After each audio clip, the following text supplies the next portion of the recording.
Hello and welcome to Everyday Oral Surgery. This is your host, Dr. Grant Stucki. I am an oral and maxillofacial surgeon practicing in Denver, Colorado. The goal of this podcast is to connect, learn, and inspire.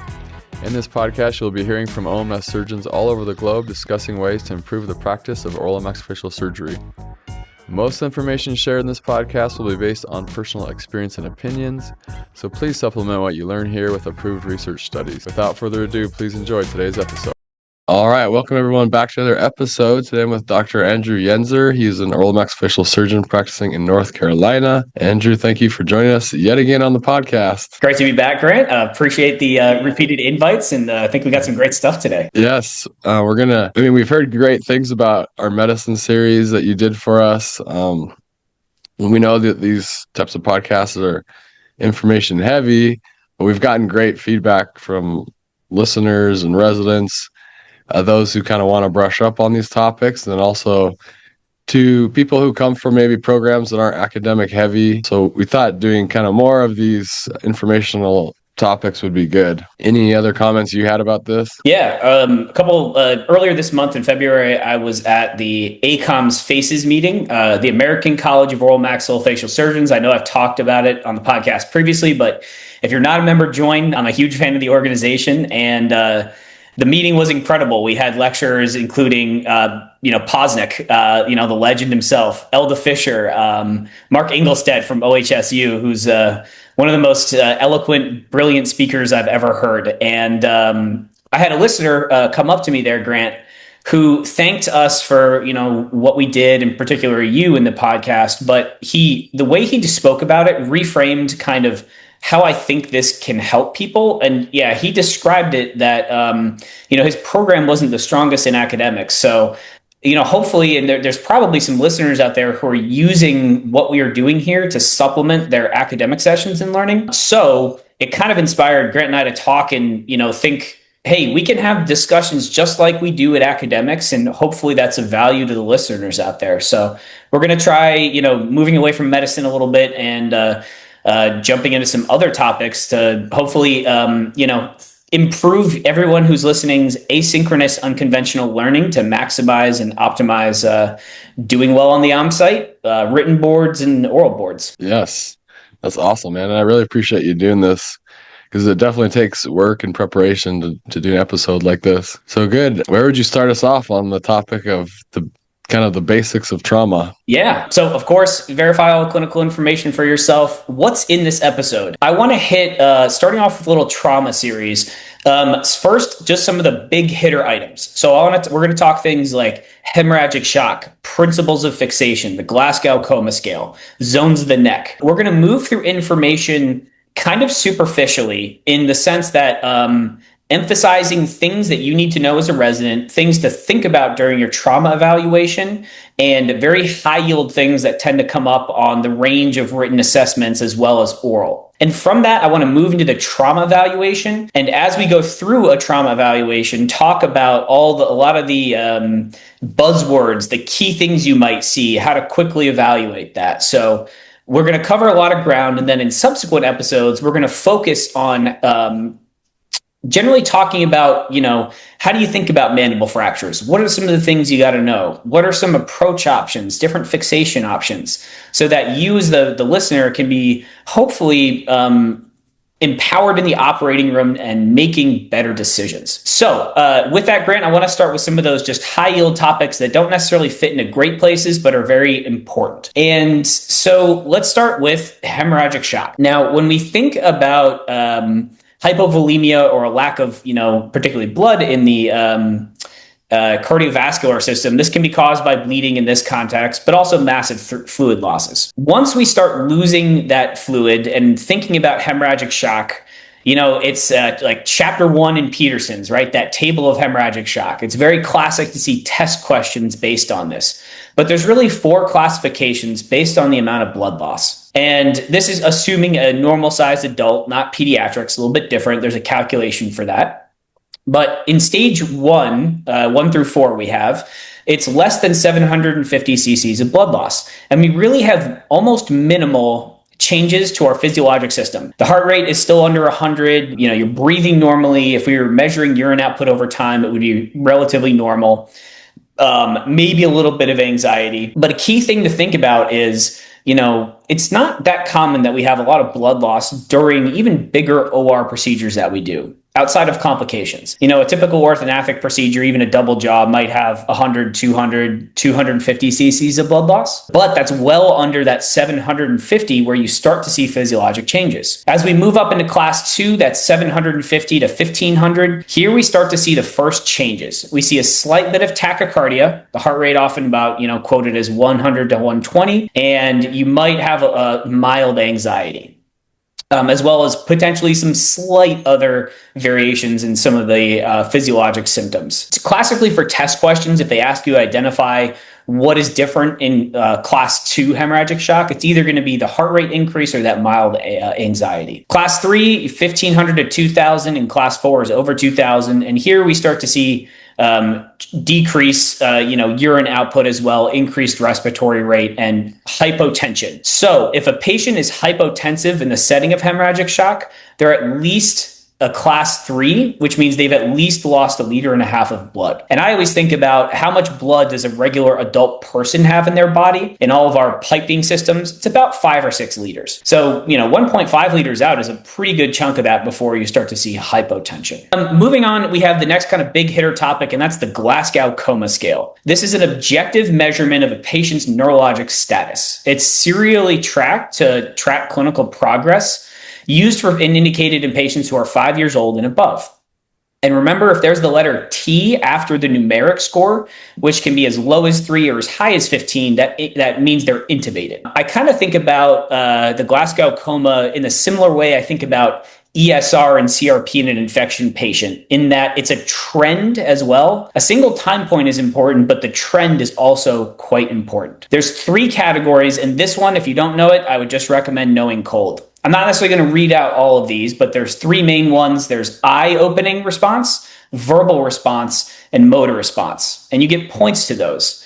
And there's a classic saying, less than 8 intubate, right? That's, if a patient's neurologic status is quite low, then you should seriously think about taking the airway. It's good to come up with mnemonics to help memorize these. The motor response is, I always think about very local writers fly extra nice in terms of verbal, locates, withdraws, flexes, and then no response. Here also we have 2 different, when we talk about flexion and extension, extension is a little bit worse. It has a lower score. So flexion means often that the arms will be kind of crossed across the chest. If anybody is listening and they're a fan of football, you may have seen this when somebody gets a real big helmet hit and the player falls on the field, and kind of what they look like afterward. So we call the crossing to protect the chest, that flexion response, decorticate positioning. And I think about decorticate means protecting the core. You're crossing your arms across the chest. Flexion, decerebrate positioning, often looks like a mummy. The arms can be, straight out and, kind of just there. So, you picture, again, that football player or similar athlete, they get hit. And then if the arms are kind of stiff and as boards and they look like a mummy on the field, then they're in decerebrate positioning.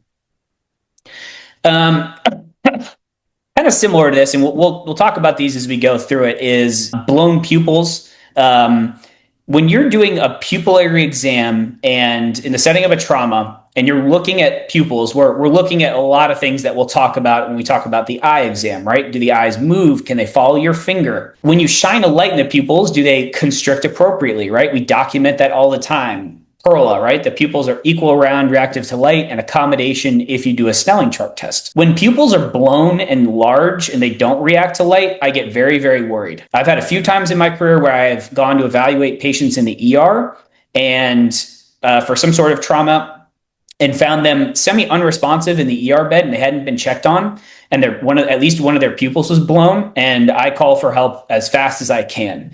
Because in the setting of trauma, a blown pupil equals increased intracranial pressure until proven otherwise. It's a very common question when I'm giving people trauma mock boards. Oh, okay, show them a picture of a blown pupil or two. What are you concerned about? What does this indicate? And I hear a lot of things like cranial nerve lesions, and yes, those things can cause it, but in the setting of trauma, you really need to be concerned that there is probably a brain bleed, increasing intracranial pressure and putting pressure on those nerves and destroying the normal systems that make our pupils function. If both are blown, that's a sign that, things are even worse, and possibly there's uncal herniation going on, where the brain, there's so much swelling inside the skull that the brain is starting to get forced through the uncus inferiorly, and that puts pressure on the brainstem and kills you. And that's why brain bleeds can be so serious. So really respect blown pupils in the setting of trauma. What do you think, Grant? Any feedback or stuff to dive into on those 3 topics so far? No, yeah. It seems like a lot of this stuff already pops up on a lot of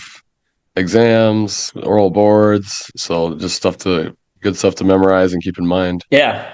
A lot of this is just from the stuff that I emphasize during academics, probably for those exact reasons, right? They're very highly emphasized, and they're highly emphasized in all the testing because they're so important in real life, and can sometimes make a huge difference in your treatment. So next up, I want to talk about the penetrating zones of trauma for the neck. So we have zones 1, 2, and 3, and you can kind of think about them like it goes down in numbers toward the chest, or it goes 3 over 2 over 1. So zone 3 is from the angle of the mandible up. Zone 2 is from the angle of the mandible down to the cricoid cartilage, kind of that middle third. And then zone 1 is from the cricoid cartilage down to inferiorly, kind of the clavicles. This really matters for penetrating trauma because it helps you determine how you're going to treat it, as well as what steps you might have to take. Generally, if penetrating trauma goes through the platysma,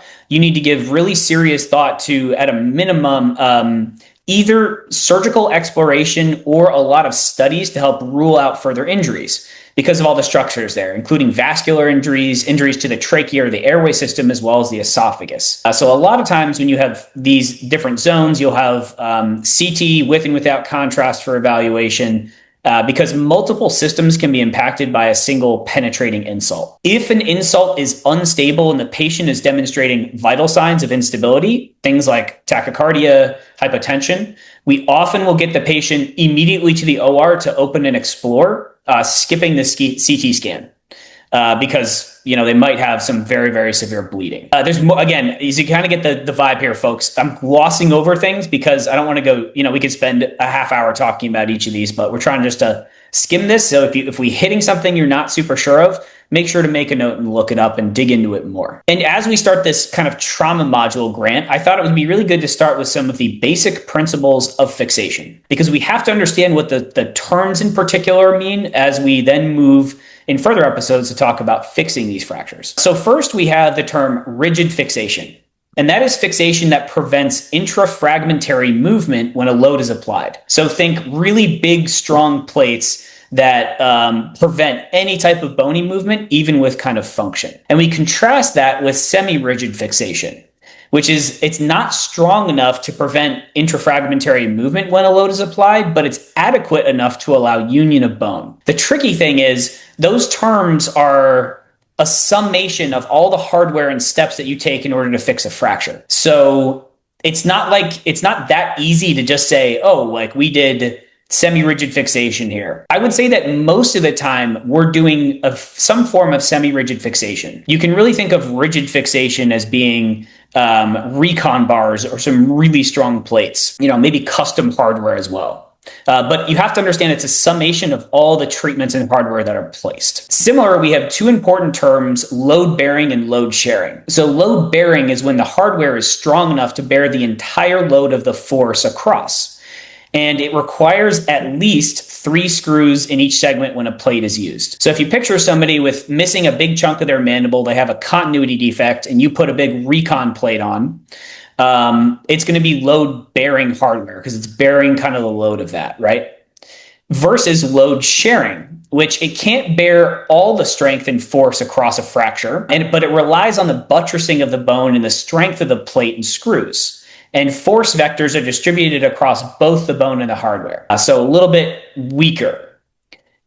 We have this concept of the buttresses of the facial skeleton. There's some good pictures, but they kind of serve as struts. There's horizontal and vertical buttresses. And it's really key to align these and use these during trauma surgery. And it kind of makes a lot of sense. A good example and an easy one to understand is in the midface, where the buttress is vertically. Well, they're at the piriform rims, kind of right next to the sides of the nose, as well as the zygomatico-maxillary buttresses, kind of the outside areas. If you've ever done a Lefort, this is exactly where we put hardware because the bone is a lot stronger in these areas. So a lot of the normal things that we do are based on this buttressing system, but if you haven't thought about it in kind of a reverse manner, that is why we do that. And lastly, I want to mention at least there's this concept called the ideal lines of osteosynthesis, described by Maxime Champy. And this is a particular line in the mandible where plating, the tension and compression forces are balanced, offering kind of the best biomechanical advantage for screws. And we'll talk about this more in mandible fractures when we'll kind of dig into the zones of tension and compression and make sure we can kind of understand that. Questions on all those? I think it's just like those terms you just got to kind of know because they really enforce how you take care of something in a trauma situation. For load sharing, is that, because you mentioned load bearing was 3 screws on each side, is load sharing 2 screws on each? Is that minimum, or can you have 1, or what's? Good question. Yeah, I think it's just less. Okay. Or it potentially, like, if you had a mandible fracture, just kind of a normal parasymphysis crack, right?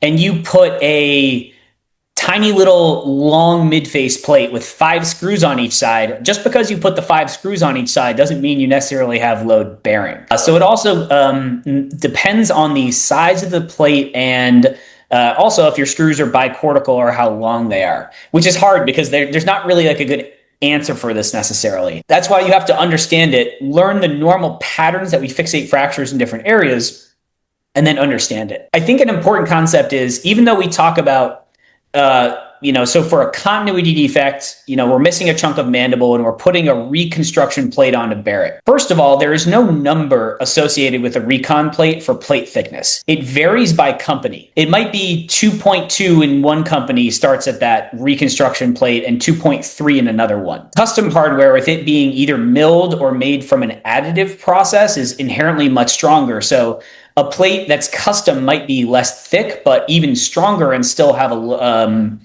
able to provide that load-bearing, full rigid fixation. Personally, I think 3 screws at a side for rigid fixation, if you're doing a continuity defect, is a little bit too low.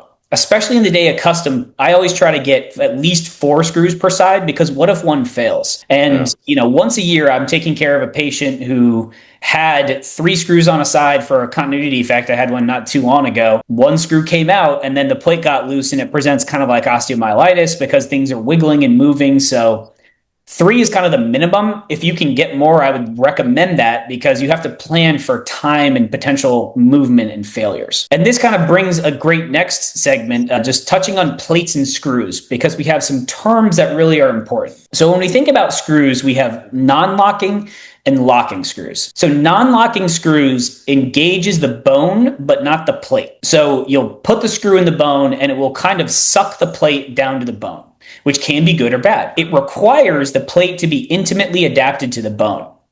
Because if you compress the plate to the bone, bad things can happen. You can either potentially cause bony resorption, or the stronger the plate is, the more likely you're going to actually displace that fracture and kind of move things. Locking screws, on the other hand, engage into the plate itself. They're threaded, and plates are either locking or non-locking as well. So you could put a screw into a locking plate and it couldn't be in bone at all and just air, and it will tighten down and feel just like a non-locking screw. So you lose the tactile feedback in a locking screw. So why do we use or think about selecting locking or non-locking? Most of the time, we're using non-locking screws. They do make locking plates for midface, even though we think most of the time about bigger plates that have locking screws. I'm struggling to think of a time I've ever used a locking screw in the midface. But in the mandible, when you're hand bending a recon bar, in the age of semi-custom and custom now, it's less frequent that we do that, but it's really hard. I'm sure there's some folks out there better than me at it, especially intraorally, but bending a big recon bar is just a challenging thing to do. And rarely are you going to get it perfect. If you have a big recon bar in the mandible and you put a non-locking screw in where it's not adapted well, say it's a millimeter off the bone, you're either going to torque the condyle and change the occlusion or pull the occlusion out or pull the fracture. So in areas where the plate isn't super well adapted, you might select a locking screw instead. And a lot of times on those bigger mandible plates, you can, and I typically use a mix of non-locking and locking screws. It is okay to do that, and you can still use a non-locking screw in a locking plate. For example, I'll often start a recon plate with a non-locking in a place where it's well adapted. And then as I'm moving through putting the screws in, I'll use a mix of non-locking or locking. There may also be times, and the other time I really select them is if your bone stock is garbage. And sometimes I found particularly this area is dealing with difficult condylar fractures. And you have maybe a tough access, a high fracture, and you only have the ability to put a couple of screws in. And if you screw those up, you're kind of hosed. And maybe you drill and you try to put a non-locking screw in, and it's just kind of spinning, or it's really not giving you a little bite, but not enough. In those situations, if you just leave it, chances are the screw is going to get loose because it's not well, into bone, and then as it starts to move, you may get a infection-like picture, and then you're going to be back in the OR in 6 weeks or something. So you can use a locking screw to try to get some bite, understanding it's going to stay in the plate and not have that loosening characteristic. So it's a lot of nuance with that, but definitely I think a basis point for understanding this. What do you think? Questions or follow-ups that we should touch on for that? No, yeah, that's really helpful because I think there's often confusion about that. But yeah, I mean, I remember hand bending these big recon plates in the OR, and I mean, it's hard. Yeah, big parts of the plate aren't really closely adapted. So it seems like that's where you'd want those locking screws. And if you haven't heard, I think KLS and Synthes have this now. What they did was they took something in the thousands of skull scans, and they created semi-custom partial mandible reconstruction plates. And these are often like a quarter of the mandible, half, and 3/4. And so they're kind of semi-custom based on like a plethora of skull morphology. But what I found is when I'm not doing a custom hardware for something, these plates are incredible. Because you pop it in, and frequently you just have to make a couple minor changes, but the plate is already kind of in the right place. So it's kind of like the old method of getting a stereolithic model, pre-bending and sterilizing, but they're very, very nice. So if you haven't seen those, you can ask your rep, and then you can there's small, medium, larges for each of them, and you can keep them stocked in your hospital, and then, just pull them when you need them. Awesome. So let's move into talking about the approach to the patient with facial trauma. So the first thing, and you want to gather that history of present illness, and that's going to include the mechanism of injury. If there was a loss of consciousness, confirm, and I teach this on boards. The first thing out of your mouth, your trauma patient, what do you want to do? I want to confirm that ATLS has been completed. So advanced trauma life support, we're not going to go into it here, but that's the primary survey where they focus on keeping that patient alive, right? The head and neck exam is part of the secondary survey where once they're stable, we can start going through and looking at stuff. We want to think about and ensure that the C-spine has been evaluated. If somebody takes enough force to have a mandible fracture or facial trauma, and it happens a lot where you as the resident get paged to the ER and they have a broken jaw and obvious, something like that. And then, hey, has the C-spine been cleared? And they're like, oh, no. Don't ever clear a C-spine, right? It's not our job. We are not the experts at it. And medical legally, I would never do that. And if they haven't been cleared yet, then you have to let the ER doc know, politely ask for it to be cleared, and then, probably do your evaluation after that. But it gets missed a lot. So how do we ensure a C-spine has been cleared? We can determine, or the, ER folks can, if they need imaging or not. Everybody should know kind of one system or classification. The two most common are called the Nexus criteria, as well as the Canadian C-spine rules or criteria. I use the Nexus. And the Nexus stands for the National Emergency X-ray or Radiology Utilization Study. And it's a validated criteria to help you rule in or rule out if you need imaging of the C-spine. You can avoid doing imaging if you have 5 different criteria. And I use the mnemonic NSAID to help me remember these. And so the first one, N, is neurologic deficits. Right? If they have areas of numbness or they can't move one of their extremities, obviously you'd be concerned about a C-spine injury, need imaging. So that's the N. The S is spinal tenderness. And this is bony midline tenderness, not paraspinal muscular. People in a car accident who get whiplash, your neck will be really sore. But during this, you're palpating the spine in the midline looking for bony tenderness. The A in NSAID is altered mental status, right? Is the patient alert and, oriented to person, place, time, and event? The I is intoxication. So if they're under the influence of anything, then, you can't rely on your clinical exam as much and they need imaging. And then the last one, D, is a distracting injury. The typical one we think about is if they have a femur fracture. The pain of a different injury may mask a cervical spine fracture. So always think about C-spine. It's an easy one to miss because we just assume it's been done. You also want to think about appropriate consultations, right? If they have a brain bleed, neurosurgery should be consulted, and direct eye injuries if you find them ophtho. So you might not know that at this point, kind of right on the front end of it, but you always want to be thinking about consultations as well, right? To help manage it. There's some other things too, thinking about vascular injuries in the head and neck. So some common ones are high-speed motor vehicle crashes. There's some signs and criteria the ER docs use, right? Like some people, we may have heard of the seatbelt sign. If you're in an accident and it's enough to leave a seatbelt bruise on your chest, usually that happens at 60 miles per hour or higher, you really want to consider getting a CT angiography of the head and neck to look for vascular injury. Similar, if somebody's in some type of car accident and a passenger was killed in it, there's enough force involved in issues where you may want to get that study to help rule those things out. I've seen a couple different number of hanging injuries as well, both attempted suicide, but also inadvertent patients like in weird situations caught in something and they almost get a blow of force to the neck.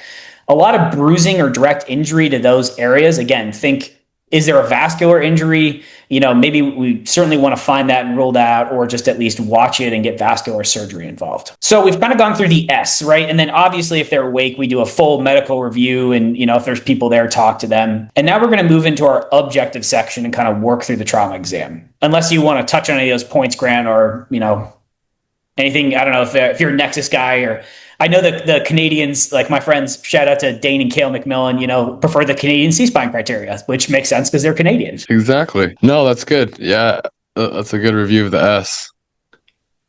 Awesome. So when I'm thinking about the physical exam and kind of moving through, it kind of starts off with the GCS, right? And then we want to somehow move through a systematic evaluation of the head and neck.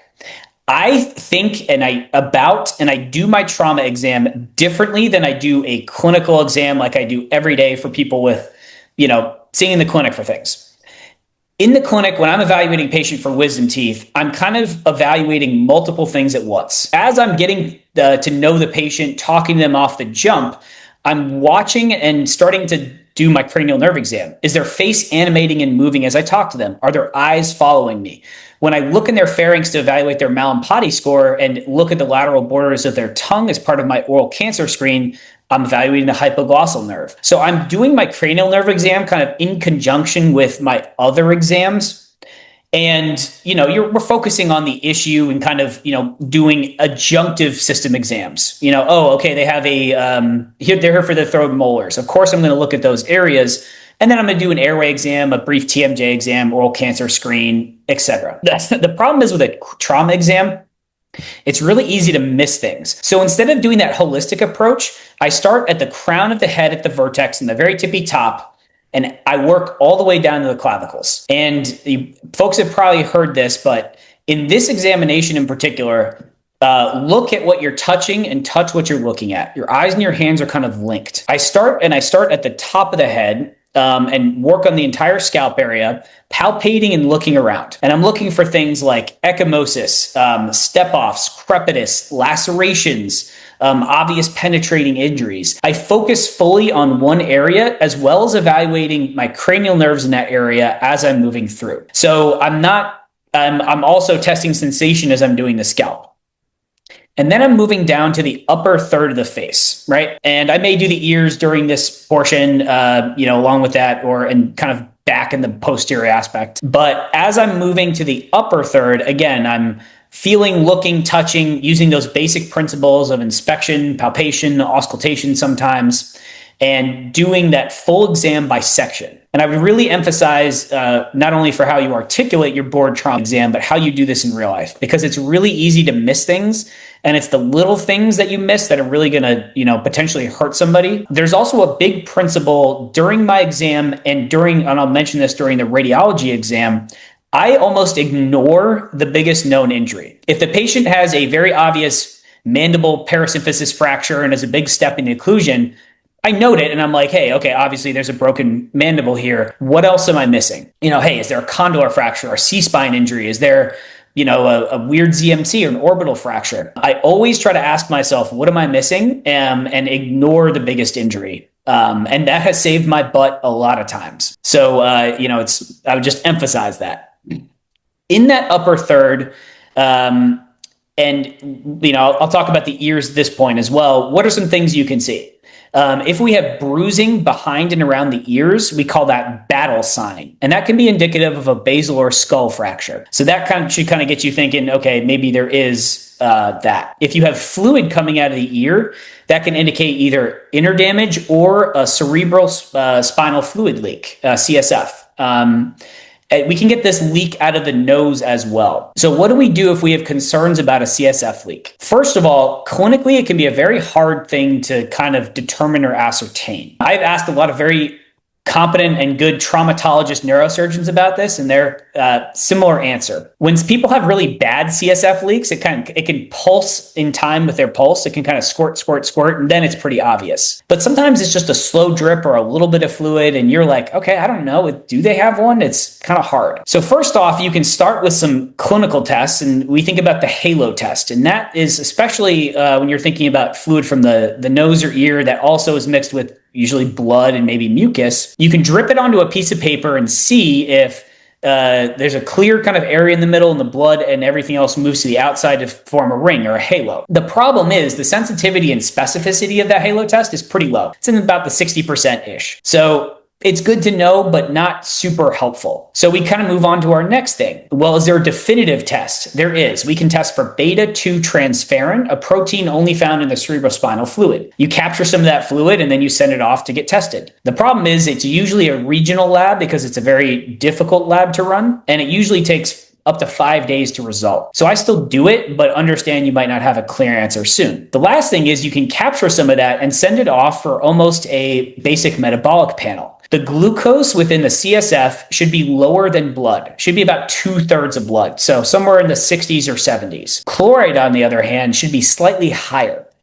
A little bit north of 110, where normal blood chloride is, 100 plus minus a little bit. So chloride should be a little bit higher and glucose should be lower, about 2/3. As we kind of move down the face and thinking about what else we're going to see, let's start kind of shifting into the mid face now. So here we're obviously going to do a full eye exam, as well as looking at what's between the eyes, the naso-orbital ethmoidal kind of complex. So to evaluate the NOE, we want to think about the normal medial canthal distance in Caucasian populations is about 30 to 35 millimeters. When people have bad NOE fractures or those medial canthal tendons are disrupted, those will often displace and the eyes are going to appear much wider than normal. I think 65 is maybe the highest I've seen. So if you're looking at somebody and they almost look syndromic, you're like, oh man, their eyes are really far apart. Clue you in the setting of trauma that there's definitely some sort of NOE injury. We call this, when those medial canthal tendons are disrupted and we have that increase in distance, traumatic telecanthus. As opposed to in a patient who has a syndromic kind of, their tendons are fine, but their eyes are further apart and that intercanthal distance is increased. That is called hypertelorism. So those terms are different, but kind of mean the same thing. How can we further examine that? Well, we can do a bowstring test. We can kind of place one finger on the side of the nose in the medial canthal area and then kind of pull the lower lid with our other finger. And if you do that right now as you're listening, you'll feel the medial canthal tendon where it's tethered down to the bone right there. If you pull that and it just kind of the whole thing comes that way with or without the bony fragment, there's disruption to it. There's also another test called a bimanual palpation. You kind of slide an instrument up through the nose, kind of like you would just do in setting a nasal bone fracture up there, and then kind of wiggle it with a finger on the outside. I haven't found that to be as helpful clinically. Patients don't tend to tolerate that very well when you're trying to check check them out. And obviously in our day and age, if you have suspicion it's there, you're going to get a CT scan to kind of evaluate it further. How do we classify those? I think the most common is the Markowitz-Manson classification, which is 1 through 3. And 1 is there's some disruption, but everything's kind of still intact, as well as the bone and the medial canthal tendon attached to it. 2 is more comminution, and but the canthal tendon is still attached. And type 3 is there's detachment of the canthal tendon. And those kind of inform some treatment options. Any questions so far on any of that, Grant? No, I mean, I like these principles, especially focusing on or not focusing on like a big injury that can distract you from other things going on. I mean, any examples of that you've recently had? I guess I think about it in my head more with radiology stuff. I think we all need to understand that, especially in today's corporatization of medicine, radiologists, there's actually like some calculation that all the big companies do of how fast radiologists can work, an acceptable amount of things that they can miss. And even if those go through lawsuits, they still make money. Like that exists. That's how they, do business. And they have to go faster and faster. We don't appreciate that we are really, really good at reading CT scans of the head and neck because we do it all the time between cone beams and residency with CT scans. So I find fractures pretty frequently that are missed. And the first thing I do is I call the radiologists and I say, hey, this is what I'm seeing. Like, can you relook at this? And guess what? They're usually incredibly appreciative and immediately look at it and amend the report. But it happens all the time. So don't just think because you have a radiology read that that's the gospel and that's what the answer is. And I purposely don't even look at the read until I've gone through the scan myself. But yeah, it happens. That happens pretty frequently. I don't have a great one off the top of my head in terms of like a big distracting injury, but yeah, the radiology stuff, it's just there's going to be stuff that they miss. And then, you're the face expert. So, really take a good look at it. Yeah, that's a good principle to review it yourself, check every little thing. I like that. Yeah. Moving into more the eye exam here. So obviously you're going to, if they're awake and not intubated, you're going to have them, follow your fingers, looking through the full range of extraocular motion, check their acuity, using a Snellen vision chart.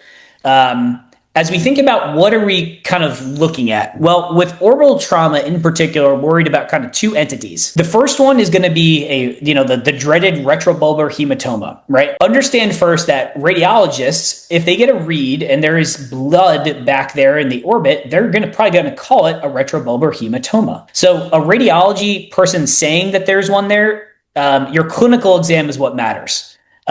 Because they could have a little bleed there and it's not a lot of pressure and they're still totally fine clinically. But if there's blood, and this can also happen from pus or air or anything, understand the actual problem involved. And that's orbital compartment syndrome, or OCS. As that pressure rises in the orbit, what can happen is it compresses the optic nerve and vasculature associated. You get ischemia, and then everything can die. So the tricky thing, though, is if you look at books, it says, okay, what is the normal intraocular pressure of the eyeball? It's up to 20, right? 15 to 20 millimeters of mercury. Can we test this? We can. We can use something called a tono pen. Kind of looks like a pen with a soft tip. You put a little cover over it, you touch the eyeball, it gives you a number. Most ERs have a tono pen. The problem is those are wildly inaccurate usually. They need to be calibrated regularly, and it's very dependent on the position of how you use it. It's very finicky. I usually take 5 to 10 different readings and then average those out.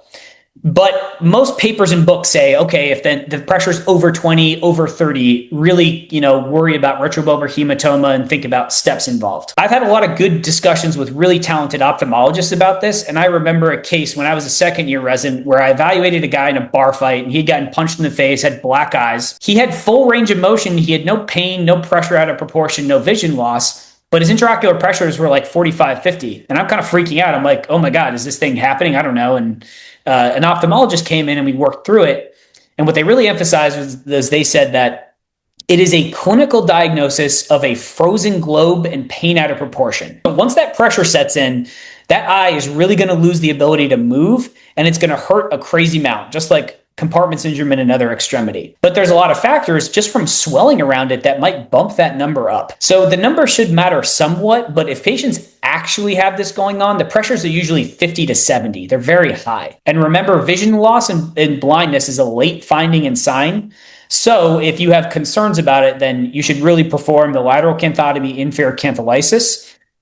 Or actually, there's a kind of newer procedure called the vertical lid split that I just published a case report on with some of my emergency medicine friends who have kind of adapted this technique up at Brown recently. So a little bit of a different topic for a different day, but check out the vertical lid split. It's a great salvage option or a next step if that lateral canthotomy doesn't work, because sometimes there's problems with it. Besides the bleeding or retrobulbar hematoma in the eye, the other thing that can happen is entrapment of the eye muscles. So particularly with younger patients, the orbit can fracture and the bone can snap back or somehow incarcerate or entrap one of the extraocular muscles. Typically, this is the inferior rectus because floor fractures are a little bit more common, and the patient will have problems looking in, usually, but not always, I've seen it in other gazes, looking up. One eye will rotate up, the other eye might not. You may also see, especially in younger patients in pediatrics, the oculocardiac reflex. This is also called the 5 and dime reflex because the afferent nerve is cranial nerve 5, and the efferent is 10, the vagus nerve.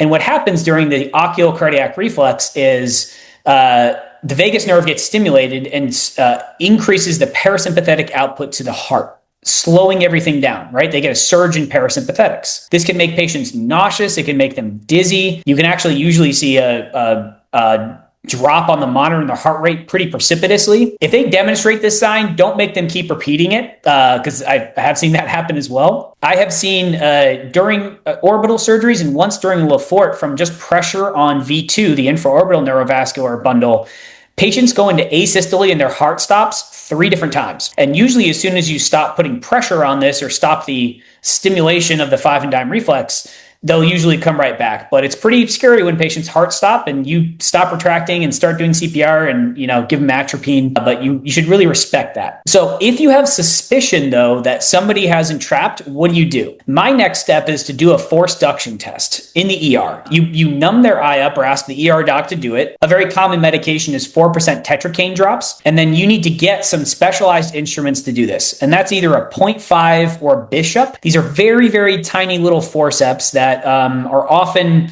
you may have to crack a plastics or an eye tray and then bring those to the ER, but then you can hold their eye open, grab, a little bit of the sclera and conjunctiva, and then there's some different methods, and then do the force duction test yourself. Because they might just be guarding, just like with trismus and opening an infection. But if they're actually entrapped, you'll probably be able to feel it. I've actually had patients tolerate this completely fine and not really have issues. But some people don't. So if you're not sure, you can bring them to the operating room to do the force duction test and then open it up and fix it if you need to.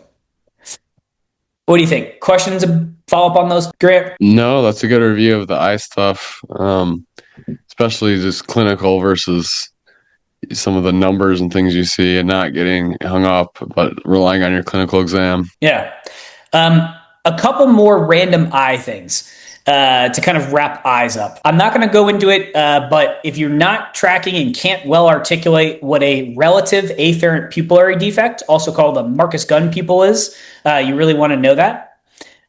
We have another term called hyphema. And hyphema is accumulation of blood within the anterior chamber of the eye between the cornea and the iris. It's usually caused by blood trauma, and it looks like their eyeball is full of blood. It's graded on a scale of 0 through then 1, 2, 3, and 4. 4 being it's completely filled up with blood. Hyphema is important to understand because if they have hyphema, you want an ophthalmologist to examine them prior to going to surgery. If they have pretty severe hyphema and you lay them down to do an operation, probably on the eye or other facial trauma, all those blood cells that are trapped inside that area can then fall backward and clog up the outflow tract of the eye, leading to damage. So sometimes in the setting of bad hyphema, they might recommend, not laying the patient down, and you might have to delay surgery for some time, maybe like 3 to 5 days, until some medications kick in or they can address it. So understand that can impact your surgery. But we have another term called chemosis. And this is swelling or edema of the conjunctiva. That kind of clear, thin membrane that covers the inside part of the eye and lines the eyelids. This you won't see often, but a lot of times post-surgically from direct trauma to like inside that area. But it can be so impressive and swollen that the inner pink contents inside the eyelids are actually herniated out of the eyelids, and they can't even open their eye at all. I have seen that before after orbital surgery, and it was pretty terrifying because you're like, oh, something is really wrong here. So that's called chemosis. And as we think about the eye, we also need to think about tears and tear production in terms of trauma. So because they can indicate injuries to the nasolacrimal system and duct apparatus. So what do we call the term for when patients has excessive tearing? It's called epiphora. It looks like it's spelled epiphora, pronounced epiphora. So in the setting of trauma, we want to evaluate kind of the lower nasolacrimal system. How do we do that? Well, we start off with a Jones test. There's two different Jones tests, Jones 1 and 2. We start with 1. If 1 fails, then we can do 2. And so what we do here is typically we use fluorescein to do this, a very bright green dye, but you can drip some fluorescein into the eye and then see if it travels through the puncta. There's 2 puncta located kind of medially near the medial canthal tendon area. Down into the nose. And so you put the fluorescein in there, and like every minute for 5 minutes, you can put a little speculum into the nostril on the ipsilateral side and look and see if it's coming out of the valve of Hassner, which is kind of, a little bit up. And so if you see green stuff in the nose, you know that things are flowing down the pipes and things are good. But what if there's not green stuff there? Well, then you could do a Jones 2 test where you actually kind of bypass the opening of the puncta. You get inside of it and inject some fluorescein to see if it drips through. And if this is all negative, or, this is more of like, you need to know it, but, I'm definitely getting optho involved if I suspect these kind of injuries, then you need to treat it. And treating it, the first line is stenting it using what's called Crawford tubes. There's these 2 nasolacrimal probes. They're these long metal probes that have these tiny little bulbs on them, and there's like a little connection tubing between them. And if essentially in the OR, you put 1 through each puncta, and they kind of come down out the nose, and then you take off the metal things and you tie the tubing into a couple little knots so it stays there.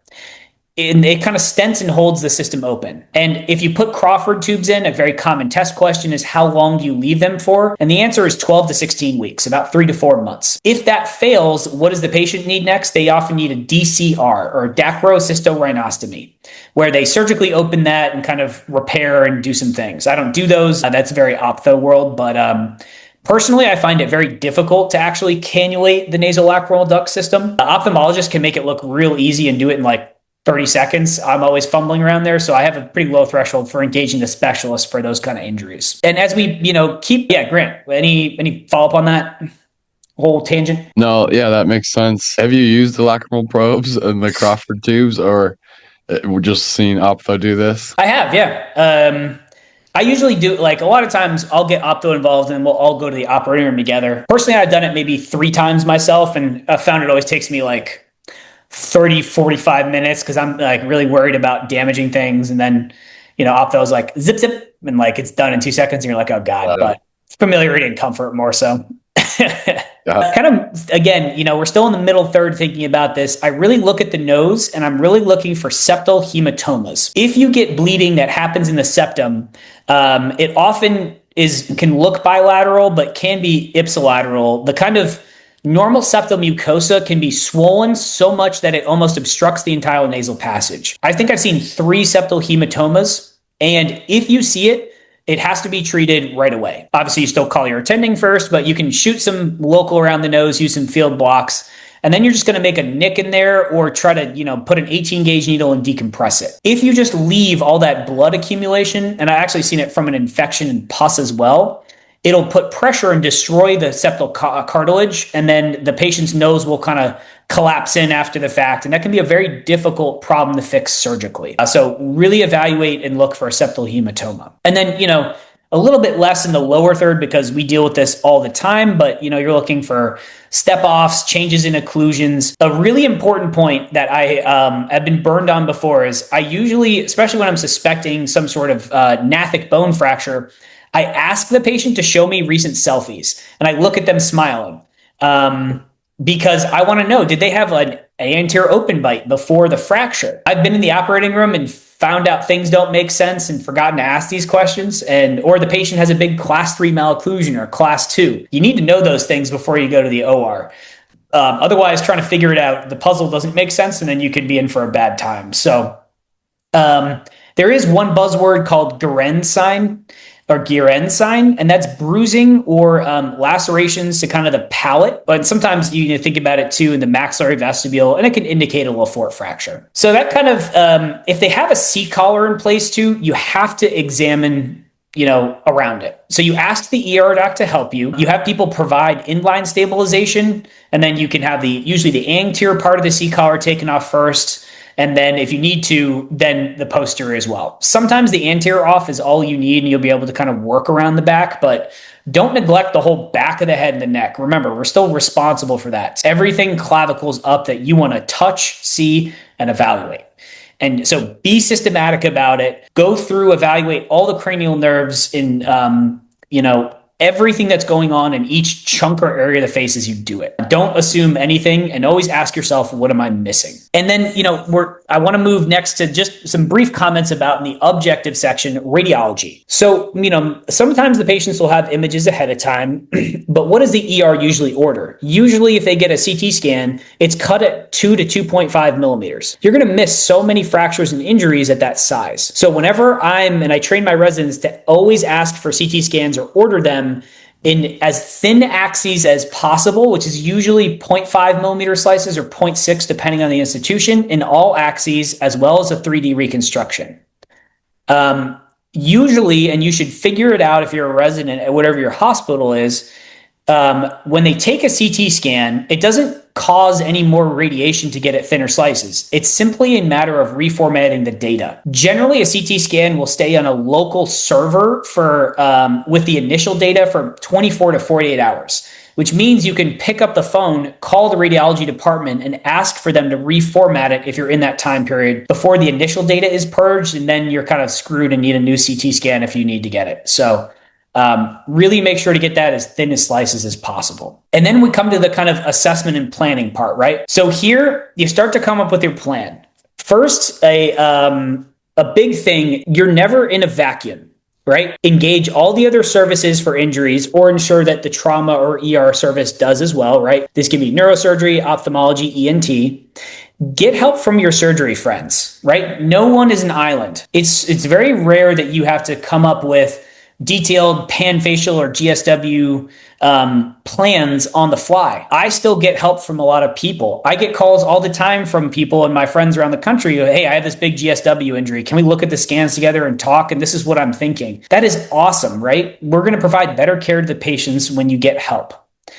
Your first thoughts as you start to, are consultations. And then before you start detailed surgical planning, really what drives that is thinking about airway and feeding. What do we need to do with the airway and how are we going to feed this patient? And that might be very easy if it's a simple mandible fracture, but it could be a lot more difficult in the setting of a GSW or panfacial trauma. So what are some options? In terms of feeding, we can put a DOP-off tube down the nose and do tube feeds. That's usually good for 2-3 days. But if a patient has a lot of other injuries, if we expect them to be intubated for 3, 5, 7 days, a lot of times that first surgery that they'll get involves a tracheostomy to control the airway as well as a PEG tube so we can feed them. Don't neglect how important nutrition is in getting these complicated traumatic patients back to health. It's not something you want to ignore. And then when we think about airway, can we just tube them orally for the surgery? Do we need MMF? Because if we need MMF and to lock the jaws together, then we have a couple options to go down. The first and most common one is probably nasal intubations, right? What we do for, say, orthognathics all the time or stuff in the mouth. There is a lot of case reports out there and, the relative contraindication of mid-face fractures and or basal or skull fractures to nasal intubation, where tubes have inadvertently ended up in the brain or very bad areas. It does happen. So one thing you can do if it's not that bad or you absolutely want to push that option, you could have anesthesia do it nasofiber optically and see if you can get a very clear passage down. But I really shy away from bad trauma there in doing that option. As well as what if they have nasal fractures or you need to rebuild the nose and or do complicated nose stuff? If you have a tube in there, that's going to make it quite difficult. So if that option is out and we still need MMF, then we can try something called a retromolar intubation. This sounds fancy. It's not that hard. You can sometimes shove the tube behind the back molars and still get them in MMF. I usually try a 7.0 armored tube for this. I usually test it and then go to a submental if that doesn't work. But you can Google it and check it out, retromolar intubation. I always use an armored tube for this, and I'll often wire the tube to the back molar, like a single tooth, so it's absolutely not moving. Or if the patient's missing teeth, a lot of times you can shove it in whatever teeth they're missing, still get MMF somewhere and do that. If that all doesn't work, and we still don't need long-term airway management, we can do a submental intubation, right? We make a little hole in the neck, pull the armored tube through. There's obviously nuance, maybe we can discuss this later, and keep them just during the surgery, and then you still extubate them through the mouth orally like normal. And then if they still need MMF afterward, after they're awake, you just, put your stuff on your arch bars or whatever method you're using. What about trachs? It's certainly an option, but trachs are not benign procedures. A lot of patients die from the complications associated. You need to really respect them. Anybody who does them a lot or has experience with them, definitely has a healthy respect for how you manage them and go through them. I generally think about it in discussions with the trauma team and neurosurgery and their other injuries. How long do we anticipate this patient being intubated? If it's generally more than 5 to 7 days and really about that 7 days, it's a good option to do a trach up front and have full control of the airway. Or if the patient is going to need a tremendous amount of surgery, I can think of one younger kid who needed about 30 hours of surgery from us to fix his entire face. And we started that off with a trach and a peg so that we could go back and forth to the OR and do 6-7 hours of surgery like almost every day for the course of a week, right? As opposed to constantly re-intubating him during that time period. Think about VSP. VSP for trauma is incredible. The companies, all of them are, increasing their turnaround for it, right? I've got Synthes turnaround I've had plates custom to rebuild entire parts of the face within 72 hours. It's incredible. It's not really going to delay you that much. I think Stryker just increased and changed their system to increase their time or decrease it. And KLS is also right in that mix as well. But VSP is such a good tool because I have no shame in saying I'm reasonably good at surgery, but I am nowhere near as good at bending plates as a computer to make it perfect to match their contralateral anatomy and restore the proper three-dimensional form of the face. And think about in the complicated cases, just like we're trying to shift the paradigm for complex microvascular reconstruction with jaw in a day, right? Treatment planning starts from dental rehabilitation. It should be the same thing in complex trauma. Get your prosthodontist on board early. Have them look at the photos at least. Maybe see the patient. Hey, here's what we're thinking. Is there ways that we can maximize what we're doing right now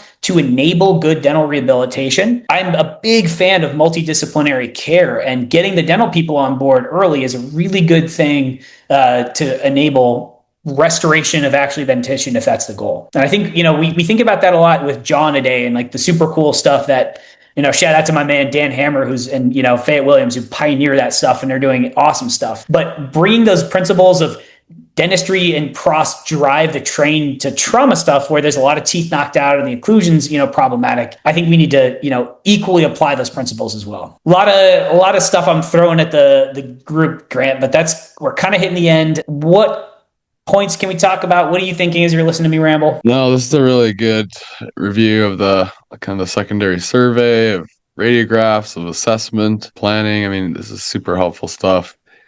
When you're doing VSP, so let's say you have, does that only work if one side or the opposing side of the face is intact and you can kind of use that to plan for the other side, or how does that best work in your hands? Yeah. In terms of doing that mirror imaging on the, from an unaffected side, typically, if both sides are disrupted, there's usually still other landmarks and things in the face that the engineer can use, right? Like, say that the mandible's in a bunch of pieces and we need to try to restore what looks normal to get that width, right? Very common that mandibles get too wide, especially when we're hand bending plates. They can drop lines and use the relationship to the zygomatic arches and the, kind of zygomas to help make sure that we have that width, as well as measuring distances. And even if they're kind of freehanding or going off of landmarks, the combination, I think, of being able to measure stuff as well as do it is going to get you much closer to a great aesthetic result and actually getting the jaws in the proper places, as opposed to, trying to figure it out in surgery. I also practice in a place where I can do whatever the patient needs, cost immaterial within the Army, which is one of the beautiful things about how I practice. So I'm a little bit biased and probably utilize some of that stuff more than the average person at a hospital where they're really going to, hey, you're spending all this money on this custom stuff. So I fully recognize I'm biased towards it because of where I practice and how I practice. Okay. Well, this has been awesome. Thank you for reviewing this for us. I'm excited for subsequent episodes to review, especially mandible fractures. I'm sure you're aware of what's his name recently in the news, Logan Paul or Chris Paul, one of those guys, and the failed hardware. And oh my gosh, and it's all posted on social media. It's just, you can't look away. This is just wild. Yeah, no, absolutely. Yeah. Hopefully this is helpful for residents just to again hit the high points of this and hopefully tune up how you're evaluating patients and providing better care. So yeah, appreciate your time, Grant, and thanks for listening out there, everybody. And stay tuned because we'll tackle some more complicated treatment planning considerations for each parts of the face in the future here. Awesome. Thank you so much. I appreciate you. Take care, man. Okay, talk to you later. Bye. Thank you so much for listening to this episode of Everyday Oral Surgery. For more information on these podcasts, please visit everydayOralSurgery.com. I love feedback and would be very grateful if you would reach out to me via my email, grantstucki@gmail.com, and let me know what you thought of this episode. Or you can text me at 720-441-6059. Additionally, if you have any topics you'd like to hear about, or if you would like to be a guest on the podcast, please email or text me. I found many of my interviewees through people who have been contacting me and have been listening, and I've gotten so many great ideas for more podcasts, and that's what helps keep the podcast rolling. So I really appreciate you making that extra effort and helping me out with feedback and knowing what to do next on the podcast. Thank you so much.